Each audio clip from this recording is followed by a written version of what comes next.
Hello बच्चों, let's take a given question. The question says which of the following is true? Option A, parallel currents repel and anti-parallel currents attract. Option B, parallel currents attract and anti-parallel currents repel. Option C, both parallel and anti-parallel current attract. Option D, both parallel and anti-parallel currents repel. So in this case we need to understand first of all कि a current carrying wire produces a magnetic field. अगर हम long current carrying wire की बात कर रहे हैं यहाँ पे, ठीक है, and we are interested in calculating magnetic field at a point P which is at a distance r, small r from the current carrying wire. So यहाँ पे जो magnetic field आएगी point P पे, that is given by the formula mu naught I by 2 pi r, ठीक है. Also we need to understand कि ये तो magnitude हो गया magnetic field का. अगर हम direction चाहिए तो we will use right hand thumb rule. Thumb should point in the direction of current and curling finger around the wire will give the direction of magnetic field. So यहाँ पे magnetic field का direction आएगा inward, ठीक है. So using this result we will try to answer the question. Also we need to understand about the right hand palm rule. Just यहाँ पे हम notations use कर रहे हैं. We will फुल्ली उसको यूज करेंगे while solving the problem entirely. So यहाँ पे पहले समझ लेते हैं कि राइट हैंड palm rule में हम करते क्या है. फिंगर को हम पॉइंट करते हैं इन the direction of magnetic field. So fingers को हम पॉइंट करते हैं इन the direction of magnetic field. Thumb को हम पॉइंट करते हैं, राइट हैंड का है बेसिकली ये सब, ठीक है. और थंब को इन the direction of positive charge, that is, या फिर इसे हम करंट भी कह सकते हैं ना. पॉजिटिव चार्ज ये basically rate of flow of positive charge is current. और जो पाम होता है राइट हैंड का पाम फेस, ठीक है, वो हमें फोर्स देता है, दैट इज एफ बार हम लिख सकते हैं, direction of force. So this is the basic thing we need to be clear with. अब इसके बाद we will try to analyse the question. अब हमारे पास दो सिचुएशन है कि दो लॉन्ग वायर है वो पैरेलल हैं आपस में. एक सिचुएशन लेते हैं जब currents are in the same direction, यानी कि सेम दोनों, लेट से मान लेते हैं ऊपर की तरफ, नीचे भी मान सकते हो दोनों को, हमने ऊपर मान लिया. लेट से एक करंट है I1, एक में है Y2, ठीक है ना. और एक में हम मान लेते हैं, एक सिचुएशन ये मान लेते हैं कि इसमें करंट्स आर एंटी पैरेलल. तो एक में ऊपर है तो एक में नीचे. इसको I2 कह दिया हमने, इसको I1 कह दिया, ठीक है ना. अब यहाँ पे एज वी हैव डिस्कस किया, current carrying wire produce magnetic field. So I1 जो है करंट मैग्नेटिक फील्ड प्रोड्यूस करेगा एंड दैट विल बी, अगर हम राइट साइड की बात करें वायर I1 के राइट साइड में, सो मैग्नेटिक फील्ड क्या होगा, इनवर्ड होगा. अगर हम I2 की बात करें सो I2 भी मैग्नेटिक फील्ड प्रोड्यूस करेगा. अगर हम उसके लेफ्ट साइड में देखें I2 के, सो जो मैग्नेटिक फील्ड का डायरेक्शन होगा वो आउटवर्ड होगा. बिकॉज यहाँ पे हमने राइट हैंड थंब रूल लगा रहे हैं हम.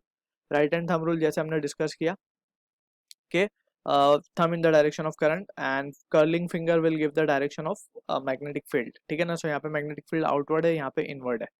अब also we need to understand, एक चीज़ यहाँ पे हमें और याद रखनी होगी कि जब भी हम करंट कैरिंग वायर को मैग्नेटिक फील्ड में रखते हैं, so it experiences a force that is given by I into L bar cross B bar. यहाँ पे length of the conductor or the wire is L, B is the magnetic field, I is the current, F is the force. यानी कि हम जब कभी भी magnetic field के अंदर एक करंट कैरिंग वायर को रखेंगे, so it will experiencing a force, ठीक है. अब यहाँ पे हम देख सकते हैं कि I1 की जो मैग्नेटिक फील्ड है उसमें करंट कैरिंग वायर I2 रखा हुआ है. सो जाहिर सी बात है I2 will experience a force, और इसी फोर्स का डायरेक्शन हम देते हैं right hand thumb rule palm rule से. That we forgot over here to write a note. So यहाँ पे we can note it over here, that is this force. ये जो फोर्स का डायरेक्शन है या तो हम एल क्रॉस बी करके निकाल लें या फिर राइट हैंड पाम रूल से निकाल लें. So that is better, right hand palm rule use कर लेते हैं हम. सो यहाँ पे हम देख सकते हैं कि I2 जो है मैग्नेटिक फील्ड में रखा हुआ है.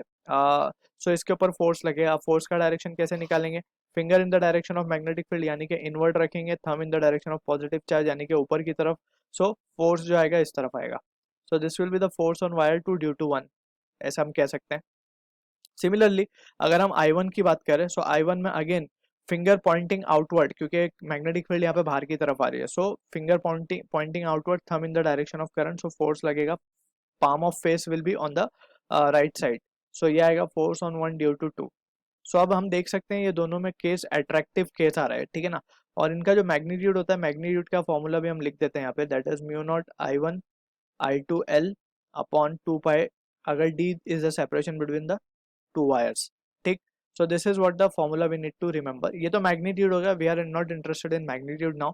We are interested in just the attraction और रिपल्शन। सो यहाँ पे हम देख सकते हैं लाइक करंट, दैट इज अगर सेम डायरेक्शन में करंट फ्लो हो रहा है तो दे विल अट्रैक्ट। सो यहाँ पे हम देख सकते हैं फर्स्ट ऑप्शन अगर बोल रहा है parallel current repels and anti parallel current attract. Parallel current repel बोल रहा है, लेकिन पैरेलल करंट मींस दोनों करंट सेम डायरेक्शन में, सो ये तो अट्रैक्ट हो रहा है, so this option can be discarded, right. Parallel current attract, anti parallel current repel, ये हमें चेक करना होगा एंटी पैरेलल का केस। और यहाँ पे देखते हैं both parallel and anti parallel attract, so C को भी हमें चेक करना पड़ेगा एंटी पैरेलल की कंडीशन। डी ऑप्शन में बोल रहे हैं both parallel and anti parallel repel, लेकिन यहाँ पे हमने पैरेलल ऑलरेडी चेक कर चुके हैं, पैरेलल में तो ये अट्रैक्टिव का केस है, so this option can also be discarded. अब चेक करते हैं एंटी पैरेलल का केस। एंटी पैरेलल में अगेन हम देख सकते हैं I1 is will be producing magnetic field, और वो मैग्नेटिक फील्ड इनवर्ड होगा I2 के लिए, और I2 will be producing a magnetic field that is again inward, ठीक है ना। राइट हैंड थंब रूल से हम देख सकते हैं, thumb in the direction of current यानी नीचे की तरफ, so curling finger that is finger curl inside जाएगा ऑन द लेफ्ट साइड, ठीक। सो यहाँ पे हम देख सकते हैं, अब यहाँ पे हम अगर राइट हैंड पाम रूल लगाएं, सो वी कैन से एक फोर्स यहाँ लगेगा, force on 2 due to 1, and एक फोर्स यहाँ लगेगा, फोर्स ऑन 1 ड्यू टू 2, ठीक है ना। सो दोनों का डायरेक्शन अपोजिट है, सो अपोजिट का means they will repel each other, right. So option B जो है हमारा करेक्ट होगा, पैरेलल करंट अट्रैक्ट करेंगे, so this is the case of attraction and this is the case of repulsion, ठीक। So यहाँ से we can see option C को भी हम डिस्कार्ड कर सकते हैं। So B is the answer to the question. I hope you understood the solution. All the best.